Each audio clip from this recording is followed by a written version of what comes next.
Hello beautiful people, Carl here from Games, Brains and Head-Banging Life, gbhblofficial for sure.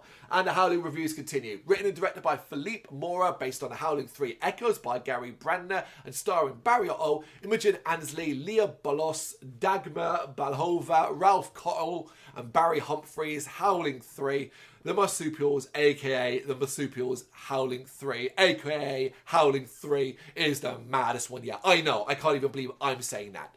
It's simply consider when you saw what came before the insanity of the second film, Howling 2, your sister is a werewolf.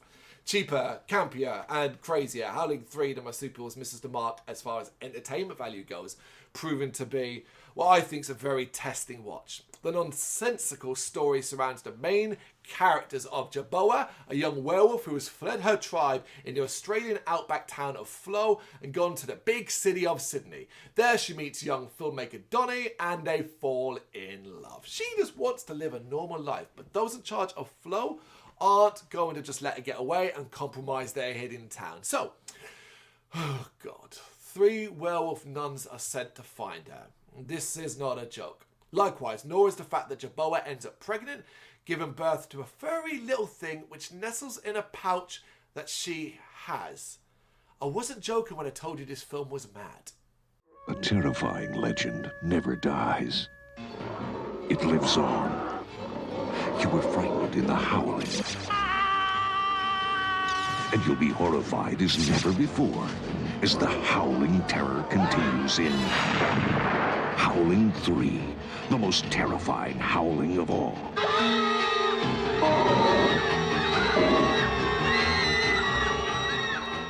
I wonder how many more of them there are out there.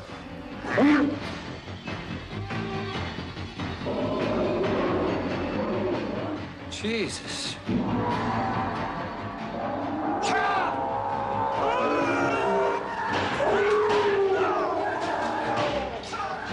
How many of them have we killed over the years? They're nearly extinct. I think they're dangerous. Evolutionary freaks.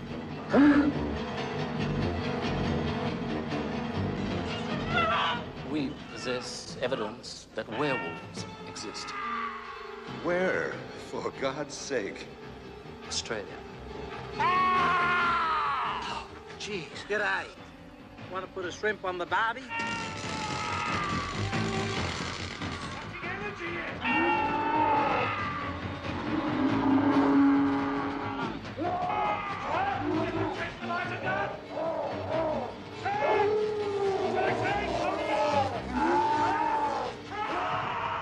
Jerboa, Donnie and their kid have to go on the run to avoid the hunters from Flo, but there are bigger problems too, as the government has got wind of the werewolves' existence and sets out to destroy them all. This is my summation of Howling 3 the Marsupials, but I promise you it's far less coherent than this. In fact, it is frustratingly nonsensical all the way through, with 0 engaging features, least of all a cast who is as awkward as the story and their dialogue too. It feels like the goal here was to be as off-putting as possible, or trying to find new ways to insult the audience in an attempt to be different. It does succeed though. It is incredibly off-putting from a story, sound and visual perspective. The sight of the hairy pup crawling into Jerboa's pouch will stay with you, even if the overriding thought is one around wasted time. It does insult its audience because it's so far removed from the original film, and it is different, but not in any way that can be called good. Compared to this, the second film actually looks like a work of art. Howling 3, the Marsupials, is the worst one so far, in my opinion.